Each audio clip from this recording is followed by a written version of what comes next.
All right. So, and then I basically took all the review questions that we had littered throughout and just moved them all to the end. So we'll end off with some review questions and then see if you have any questions to begin with or to end the day. And other than that, we'll be get you guys some time back. Okay. Any questions to start? Yep. All right. All right. So, if these last few slides seem a little cursory, it's because we are going to discuss them in more depth in their individual sections, like when we get to the reproductive system, when we get to the digestive tract, so on and so forth. So for now, we're just going to do a little bit of what is it, where is it made, what does it do, and take it from there, okay? So ovaries, estrogen, and progesterone, okay? They're secreted by granulosa cells and follicle cells within the ovaries. Not that that is important right now, but in case you're wondering, that's where they come from. Inhibin and relaxin during pregnancy have their most significant effect in pregnant females. Inhibin inhibits follicle-stimulating hormone, right? So it's named well, so it inhibits follicle-stimulating hormone. And why during pregnancy we want to inhibit follicle-stimulating hormone, just as a thought process? Because you're already pregnant.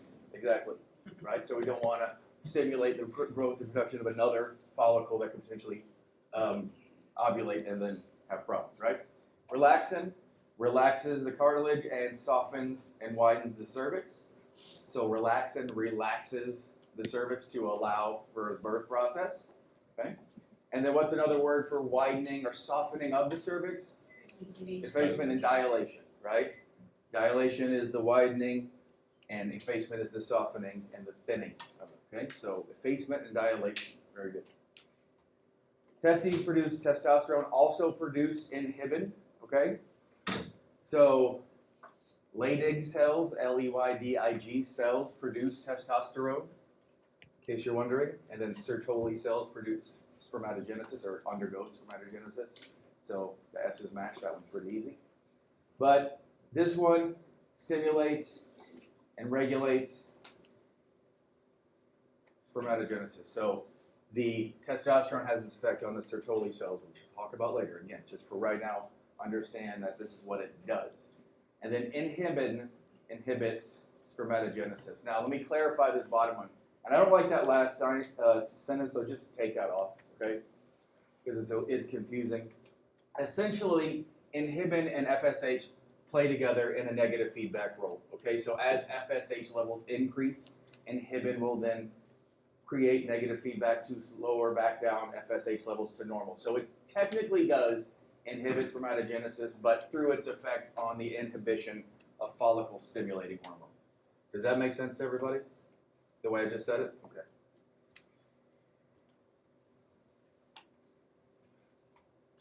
Any questions on those? Pretty straightforward, right? Okay. Pineal gland. This little guy right here controls circadian rhythm. That little thing right there. Makes melatonin, all right? Anybody take melatonin? Yeah, me too, right? Especially for those of you whose circadian rhythms may be put off by being locked in a windowless room for 8 hours a day and then having to study at all ungodly hours of the night and get up early to take tests. So melatonin used as a supplement to help initiate sleep, help to get you back on the normal circadian rhythm, all right? So clinical correlation here is when you make, as a part of the circadian rhythm, you make more melatonin when it's dark. That's what keeps you on a normal sleep-wake cycle, a normal, if you will, circadian rhythm, right? A typical one.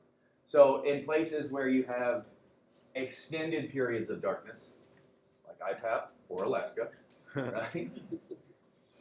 You make increased amounts of melatonin, which overall leads to an effective drowsiness, sleepiness, and a form of depression known as seasonal affective disorder. It's actually called SAD. That's what it's called. Okay? People do actually start to suffer from this. It increases during the winter months when the hours of darkness are longer. And the treatment for it is actually a light box therapy. So bright light therapy, actually sitting in front of a big bright white light for multiple hours a day. Now, I've never prescribed a light box. Usually that comes from sight, all right? But it's an effective treatment, as is going outside. right? If you can. So, right? So, just saying. Miscellaneous hormones, okay? The heart, we've talked about A&P before, right? Where's it made? In the atria, right? In response to increased atrial stretch, right? Stretching of the atria, which suggests increased blood pressure or increased blood volume. So what does A&P do? Brings it down, lowers, right? Okay? Lowers blood volume, lowers blood pressure. In the kidneys, which are what we're going to talk about next, so that's why it's a very seemingly cursory, brief list. We're going to talk about that all a bunch over the next block. Renin, the R in the renin-angiotensin-aldosterone system. So it is the hormone that sort of incites the process to increase blood pressure, increase systemic circulation, right? To maintain perfusion. All right? And then aldosterone, where does that come from? Anybody? Huh? Zona glomerulosa, which is part of the adrenal gland, right? And why did I say glomerulosa? What's the memory trick? Kidneys, right? Mineralocorticoids, zona glomerulosa. The kidneys have the glomerulus. Walk that dog, and you get to where aldosterone is, okay? Calcitriol, made in the kidneys as well. Usable form of vitamin D. Kidneys have a crucial role in vitamin D, calcium, and phosphate metabolism. All right. And then erythropoietin, EPO. Anybody heard of EPO? Right? Stimulates erythropoiesis. What is that? Red blood cell production. That's right. Adipose tissue makes leptin. Okay? Leptin is a hormone that's secreted by adipose tissue, or supposed to be, to create the sense of satiety and turn off that positive feedback reward system of eating. So it's supposed to tell you when you're full. So in people who suffer from obesity or leptin insensitivity, and let me unpack those. In obese people, they have lower levels of leptin usually. People who have decreased levels of leptin are more susceptible for obesity, metabolic syndrome, things like that. Okay. Same thing with adiponectin. It is something you guys might actually draw levels of when you're out there treating some metabolic syndrome patients, diabetes, type 2 diabetics specifically, or your morbidly obese, high BMI folks, to see where their adiponectin level is and what it's supposed to do. What it says here is it helps to reduce insulin resistance. I think a better way to put that would be it helps to increase insulin sensitivity in the peripheral tissues. Does that make sense? It's not necessarily the same thing, right? It's the same side of two sides of the same coin, but it's not exactly the same thing. So what it typically does, it exerts its effect on skeletal muscle tissue, increases pancreatic release of insulin, and helps stimulate glycogenesis, in the liver. So what does that mean? It's taking the glucose and putting it into glycogen, taking it out. So lowering blood sugar, right? So and it helps sensitize the muscle tissue, skeletal tissue to glucose and insulin so that it can uptake and use the glucose. Again, lowering overall blood sugar. Does that make sense? Okay. Thymus is something mostly found. When you're a pediatric patient, when you're born, you have a large thymus, sort of right here in your upper torso, if you will, anterior. And then as you grow, it regresses and becomes smaller and smaller and smaller, because its main function as you're growing is to create and produce humoral and cell-mediated immunity, specifically T cells. So the T in T cells technically refers to the thymus. As you grow, as you mature, as you get to post-adolescence, thymus sort of involutes and goes away. You still have some remnant of it, but it no longer has that effect, because most then of your hematopoiesis, where does that occur? Does anybody know? Bone marrow. Bone marrow, right? Bone marrow takes over. Bone marrow and spleen sort of take over the job, right? Primarily bone marrow, spleen as well. So anyway, all of those here have to do with the production and maturation of T cells. So production and maintenance of the immunity and the immune system and the T cells. Then post-adolescence, bone marrow, and spleen take over. Okay? Make sense? Yeah? I know I say that a lot. I just want to make sure it does. IGFs, what are those? Insulin-like growth factor. Like the one, and what's another term for them? Somatomedians, right? Mediates, modulates the effect of HGH. Does the thing, does the work, right, of HGH in general, right? So they are anabolic in nature, right? Angiotensinogen, okay, so renin, angiotensin, aldosterone system, RAAS. Sorry, that didn't work very well, did it? So angiotensinogen converts angiotensin, or becomes angiotensin 1, and then an angiotensin converting enzyme converts that into angiotensin 2. Anybody ever heard of an angiotensin converting enzyme inhibitor, ACE inhibitor, blood pressure medication, right? So it helps stop that pathway. So this right here, what is angiotensinogen? It's a precursor to what ultimately becomes angiotensin 2, which is the strongest promoter of vasoconstriction in the body. And again, seemingly cursory here because we're going to talk about that a lot in the renal section, okay? Thrombopoietin. Thrombo, what's that mean? Thrombus, platelets, right? Platelet producing factor from the liver. I'm going to skip over hepcidin for 1 second.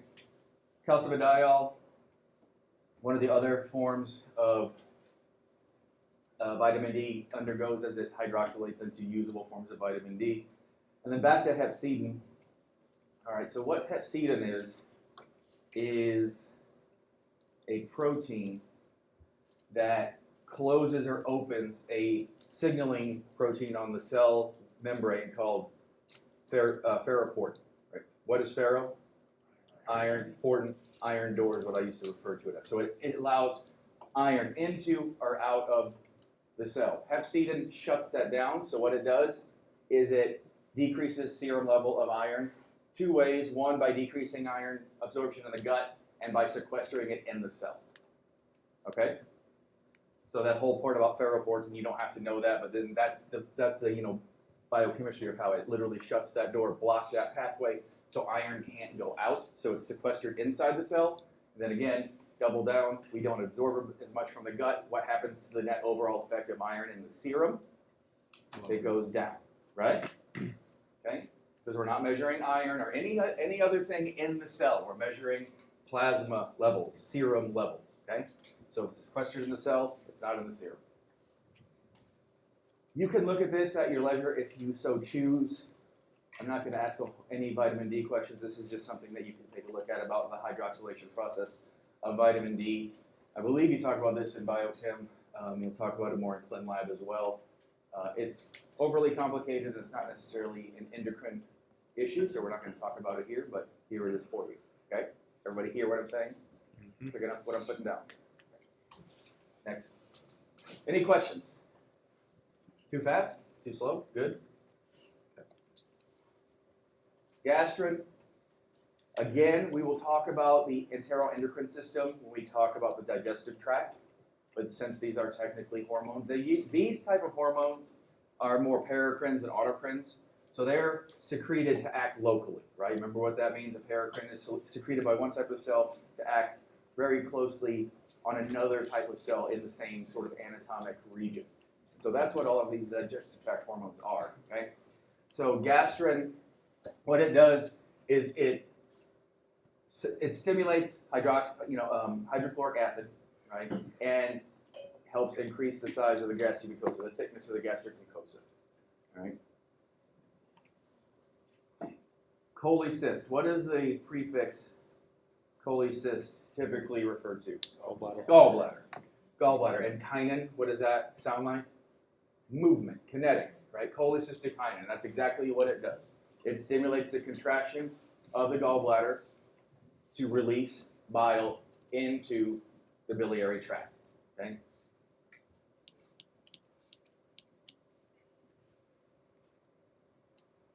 And let's see. That's what this one. Why do you think it would slow gastric emptying? So it can break it down.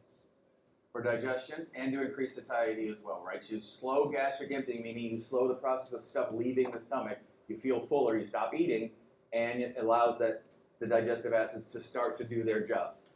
Stimulation of pancreatic enzyme release. And again, I know we haven't talked about the digestive system yet, but what do pancreatic enzymes, the exocrine pancreas, what do? They digest stuff. Yeah? Yes. No, you're absolutely right. That's one of them. Pancreatic juice is the mix of all of the enzymes that the pancreas produces. So yes, in recognition of stretching of the stomach, we feel that we are full. Cholecystokinin squeezes the gallbladder to get the bile out, and then we also produce the pancreas squeezing its stuff out as well. And so as that food starts to make it in the duodenum, as it passes the sphincter of Oddi, where all of those things come out, it mixes, and we start the process in earnest of digestion in the small intestine. Okay? That's a little brief. It's more than this slide says. It's more you have to know, but you got it. Okay? Glucose-dependent insulinotropic peptide, or gastric inhibitory polypeptide. Same. That's what the GIP means. Gastric inhibitory polypeptide. Again, two names for the same thing. Why? I don't know. But helps stimulate insulin release. We have mentioned this before. And helps to inhibit gastric inhibitory polypeptide. Slows down the gut. Okay? Reduces secretion of hydrochloric acid. Secrete stuff. Okay? Pancreatic bicarbonate, you will come to find out that the pancreatic juice is also very rich in bicarbonate. That should inherently make sense if you think about it, because what is happening, what is coming right by the sphincter of Oddi and the small intestine, what does it just come out of? The stomach, which is a bag of acid. So in order to neutralize that acid, the pancreas secretes some bicarbonate to bring the pH to a more acceptable level for the rest of your gut. Okay? Also, biliary bicarbonate, specifically not from the gallbladder, specifically from the cells of the biliary tree. Okay, so the mucosal cells lining the biliary tree, and the gallbladder to a certain extent, but it doesn't specifically come just from the gallbladder. Again, just helping to neutralize the acid. Okay, because not only the acidity of the stomach acid, but the acidity of whatever it is that you ate, depending on, and that up and down regulates how much bicarbonate. Does that make sense? Yes. Okay. Eicosanoids, also paracrine and autocrine, usually locally acting in certain tissues depending on which one we're using. Prostaglandins, you guys will talk about in every class, right? Usually most famous for the pain response, inflammatory response. They're inflammatory mediators, pro-inflammatory markers. Okay, and then leukotrienes. Does anybody know what chemotaxis is? Attraction, right? So basically chemical attraction. So it's going to attract white blood cells.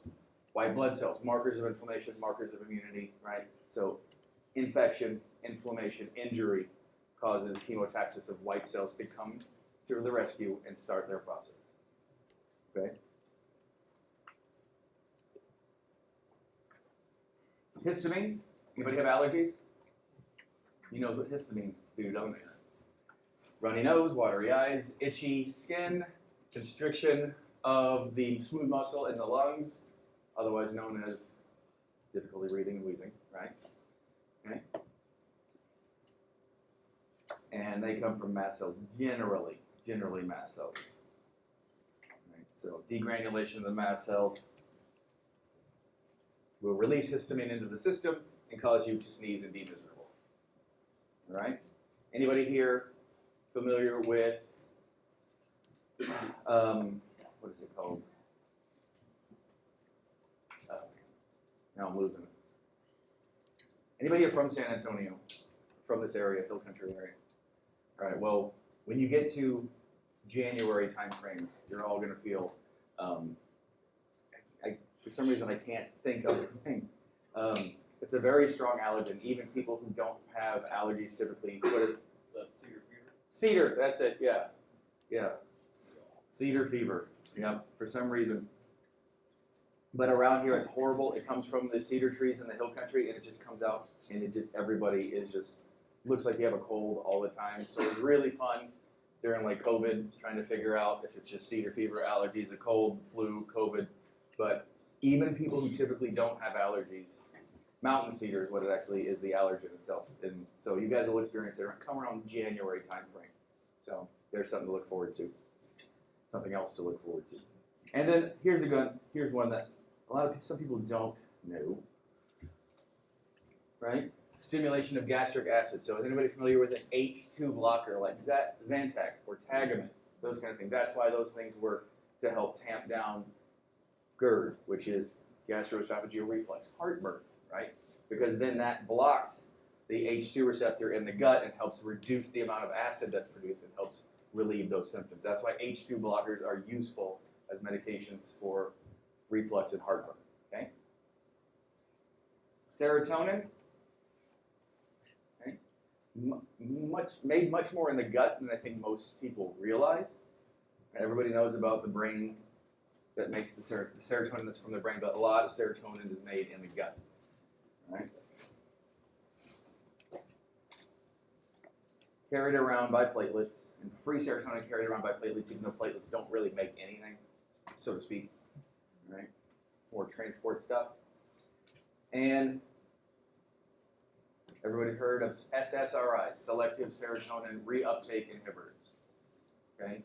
So that increases the amount of serotonin and that remains in the system. It decreases the reuptake, right? Serotonin reuptake inhibitors, and helps have a more normal level of serotonin in the system for people who suffer from depression or anxiety or various other illnesses. Okay, that's it for hormones. We're going to go over the general adaptation syndrome stress response. Pretty straightforward, honestly. You guys are undergoing it right now every Monday and Friday. So, and IPAP in generals get you the exhaustion phase pretty quick. Any questions on the hormones? Like I said, today's kind of just a quick roll-up. So, eustress, prefix U means good, right? Good stress, right? Euthyroid is a good thyroid state versus hypo or hyperthyroid, right? So, and we're talking about stress response, like a physiologic stress response here, not like psychological stress, although that can incite this as well, psychosomatic connection. General adaptation syndrome. So what do you think, what is the stress hormone that we've talked about that you think is made in response to physiologic stress? Cortisol, right, cortisol. What else are hormones and neurotransmitters that we have talked about that are involved in stress response? Epi and norepi, right, the catecholamine.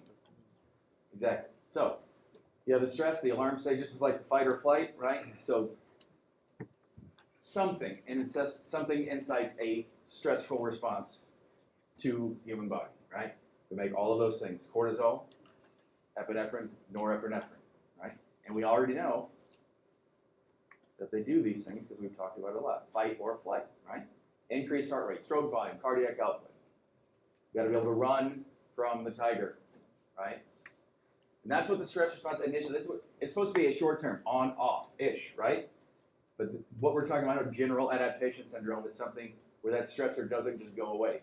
So this keeps happening, right? This is the initial phase.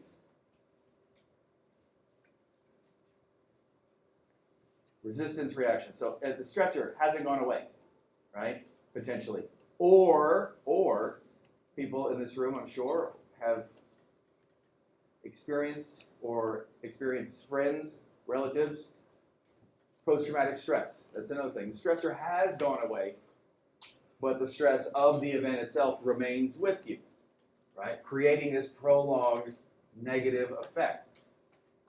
Glucocorticoids supposed to be modulated, go up, bring our glucose where it's supposed to be, a decrease the stress reaction, decrease inflammation, and then go back down. But in this case, they're being chronically turned on, right? So the adrenal glands are being overworked because they secrete both the catecholamines and glucocorticoids, right? So, should decline immune system should return, right? Because those things are sort of inverse. Chronic cortisol creates an impaired immunity. So if cortisol returns back to normal, immunity should return back to normal as well, right? Sympathetic stimulation should go back down, which means we're going to have increased parasympathetic. Now, this is what should happen if we are adapting and overcoming and getting over the stressor, right? But if the stressor response doesn't go away, or if the reaction to the stress doesn't go away, then this happens instead, okay? The exhaustion phase is exactly what it sounds like. You get overwhelmed with cortisol, right? You kind of get washed out of epinephrine and norepinephrine, okay? And so with that prolonged glucocorticoids, you get impaired immunity, you get fatigue, depression, mental anxiety, mental anguish, as you know, okay? And then increased susceptibility to illness due to the decreased immunity. So that's the stress response. 1, the alarm phase. 2, the reaction resistance phase, excuse me. And if that doesn't occur, if this one doesn't occur properly or fully, is a better way to say it, then you move on to number 3, and then you're in this chronic stress, okay? And chronic psychosocial or psychosomatic, right? So psychological issue becomes a somatic issue. Good? You guys good? Aging, and then what do you think happens to the endocrine system when you get older? It gets all wacky, right? Yeah. I love this. I refuse to take it out because I love the term. She had it in here. Worn out thyroid. I'll tell that to patients from now on. Old people come in. I'm gaining weight. Well, your thyroid's just old and shitty, so I'm sorry. But, you know, truthfully, so your HGH goes down as it, you know, as you can imagine.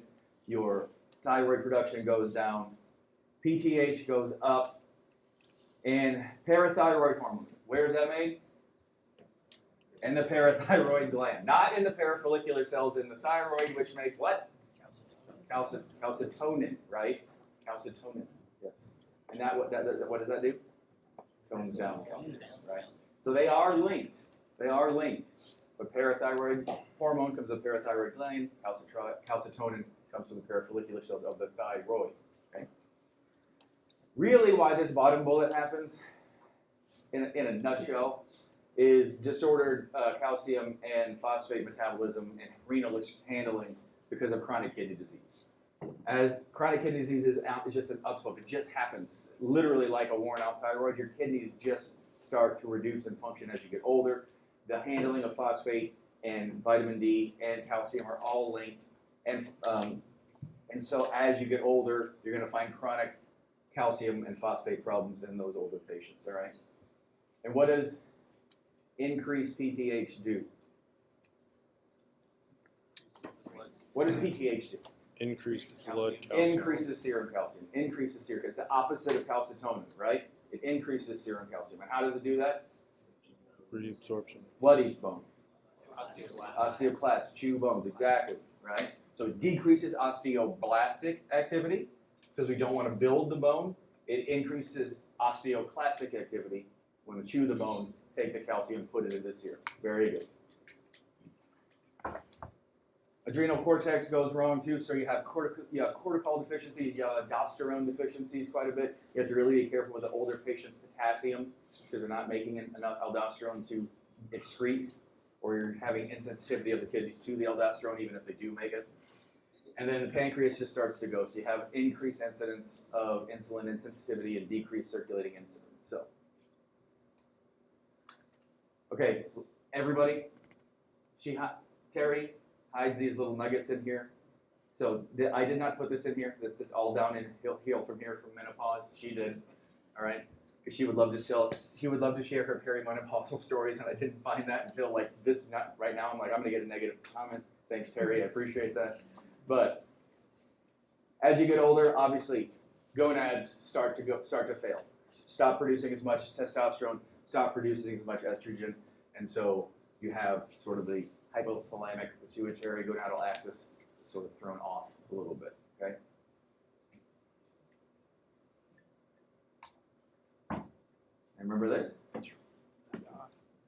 Okay.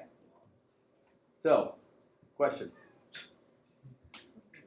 All right. Let's do these. Somatomedins. We already talked about what is another name for them. IGF, right? Okay. So, what are IGFs by nature, anabolic or catabolic? Anabolic, right? So, let's do some test taking skills. Okay, they're anabolic, right? So, if they were anabolic, would they inhibit bone growth? No. Would they inhibit the immune system? No. No. Would they promote glucose loss or glucose gain? Gain. So which one of these two things gains glucose? C. Gluconeogenesis. Making new glucose. Right? Okay. Because what's one of the consequences of unchecked HGH secretion or IGF? Hyperglycemia. Now let's do this. Biochemistry sounding question. Okay? Test taking skill, right? Diiodo. So it's named for what? Two. Iodine. 2-io something. Let's stick with that for right now. So, 2 tyrosines? No. 1 iodine? Binding to an iodine? No, that's stupid. Anyway, so now, which one is it? What's the usable form? Iodine. Right? Iodines. Exactly. Okay. That's true. So, what does the zona glomerulosa affect, Kidney. organ-wise? Kidneys. In general, yes, kidneys. So, what do you think? You want to narrow it down? Not bone. What hormone? This is what we call a third-order question, you guys, right? And I'm not asking you what hormone is. You have to know where this hormone is made, what this hormone is called, and what this hormone does. So, what hormone is made in the zona glomerulosa? Aldosterone, right? I'm just going to go with that. Okay? Aldosterone. So what does aldosterone do? Huh? Reabsorption of? Sodium. Potassium. Potassium. No, potassium. Sodium. It excretes potassium. It stimulates the kidneys to keep sodium. Remember the brief discussion that it works sort of synergistically with antidiuretic hormone to keep the sodium, to have water follow the sodium out. Antidiuretic hormone keeps only water. Aldosterone keeps sodium and water. But it gets rid of potassium. Right? Yes, it does. Okay. Pituitary gland. What bone is that in? Huh? I hear selaturcica. Selaturcica is the depression of what bone? Sphenoid. The sphenoid bone. Yeah. Conveniently, they start with S. Selaturcica of the sphenoid bone. Okay. All right. Somato having to do with the body. Statin meaning what? Inhibiting. Inhibitory. Right. So, what's another name for human growth hormone? Somatotropin. Okay. Prolactin inhibiting hormone. What's another name for that one? Dopamine. Insulin-like growth factor. All right. So, if it's an inhibiting hormone, we're down to 2. Which one do you think it is? Definitely. There you go. Okay.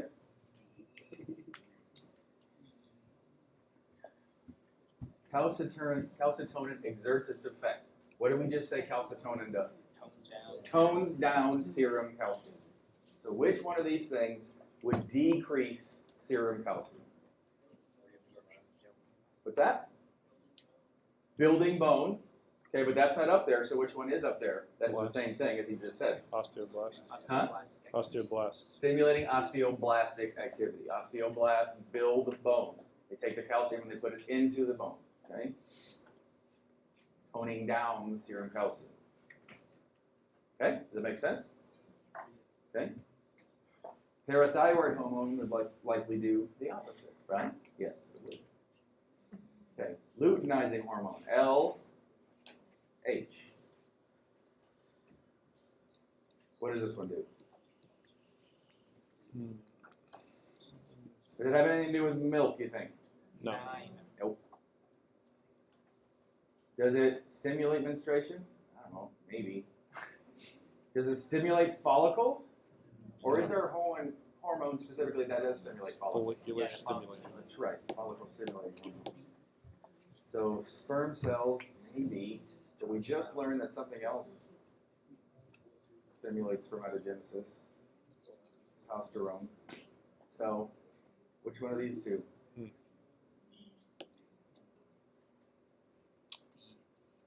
Yes, D. Stimulates testosterone synthesis. And what stimulates FSH and LH? Anybody? Gonadotropin? Gonadotropin. Gonadotropin Stimulating. releasing hormones. Yeah. G and RH. Right. Good.